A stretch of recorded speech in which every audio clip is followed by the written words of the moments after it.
Stream Fox ASMR Talks. Or Kim Das. Alright, some thoughts about sober thinking being a sober thinker. So I think the main issue that we're currently facing in today's world is ain't nobody a sober thinker no more. Everyone's addicted to drugs, alcohol, your prawn, Reddit, whatevs.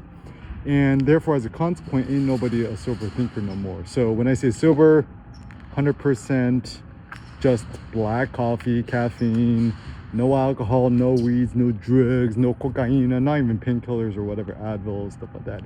And sleep 8 to 12 hours a night, intermittent fasting throughout the day. And I think actually the biggest benefit that I've personally gained is that through thinking sober, intermittent fasting, right? You just have a clear mind. You get rid of the market noise. Don't check emails, don't check social media, just delete it all from your phone. The only apps you really need on your phone, your iPhone, FaceTime, Apple Maps, Google Maps, and that's pretty much it. Delete YouTube's podcasts, even Spotify. People don't really think about this, but I think Spotify music is actually kind of bad for you. Just listen to classical music or Beats by Dre. Pretty much nothing else. Nothing with words in it. Nothing produced the last 300 years. It has to be 300 years old, 1700s and earlier, right? Even Nietzsche critiqued Richard Wagner for his degenerate musics, and also, Richard Wagner was apparently an anti-Semite. Nietzsche wasn't. Even he was like, the Jews are the last strong race. But alas. So yeah, I think the reason why, I don't know, like too much of it just like noise, right? That is essentially our sagely statement. The only one left is probably Michael Saylor, Michael.com, MicroStrategy. And the more I think about it is, right, like don't trust Mark. He's a super weirdo, Mark Zuckerberg. I just watched a SIGGRAPH interview between him and Jensen Huang. Jensen's great. Nvidia still seems too risky for me. I think Jensen Huang, love his energy, his enthusiasm, but almost like a little bit too giddy, which is kind of runs a red flag for me.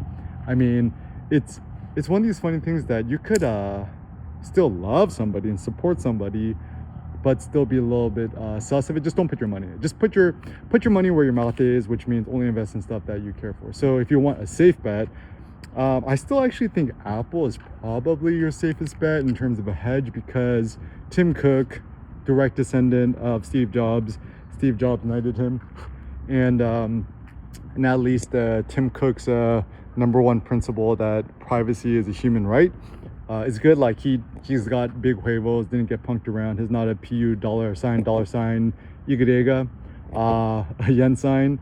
He doesn't get pushed around. Even when the FBI Feds was like, give us the intels to hack this iPhone for said bad person, even Tim Cook didn't budge. So yeah, I think, if you want a safe bet, right, 80% of your money is into the MicroStrategies, which I think will go up forever. They discovered the money-making hack.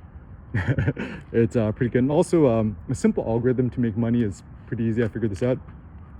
Essentially just buy MicroStrategy in the traditional markets, write it up, and when it's up, you cop a profit, you sell it, and then you just buy Bitcoin when it's down. It's pretty simple. And just live like a super Spartan poor person, put 90% of your monies into Bitcoins, right? Because the ultimate goal is to buy Bitcoin, not MicroStrategy, even though MicroStrategy might do a superior yield. And also the reason why I think we should trust Michael Saylor, also maybe even Tim Cook, because Tim Cook, to my understanding, I don't think he's married, doesn't have kids, he's gay, right? And Michael Saylor, single dude, he's essentially like living like a monk, right? Reading like 15,000 pages of world history. He's got no children, he's a single dude. And so, I think he's kind of like the next Jesus of Bitcoin. It's pretty good. And yeah, so don't trust. And like, honestly, at this point, it's like, I love Elon to death too, Tesla. Still, for me, too risky. The big issues at hand is there's too much of rules of physics at play, like too many downsides of physics. The primary issue at hand is essentially to produce there's still 1 million Cybertrucks that haven't been produced yet. to do things in the physical realm are very, very difficult. Even to put up a skyscraper might take 5 years. MicroStrategy could put up a digital skyscraper in cyberspace in only 5 days and raise the capital.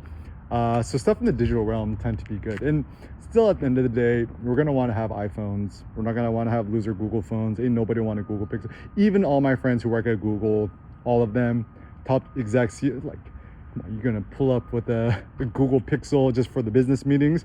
Secretly, behind the scenes, they all want the iPhone Pro, right? They're not stupid. And come on, are any of them programming on like a Google Pixel Chromebook?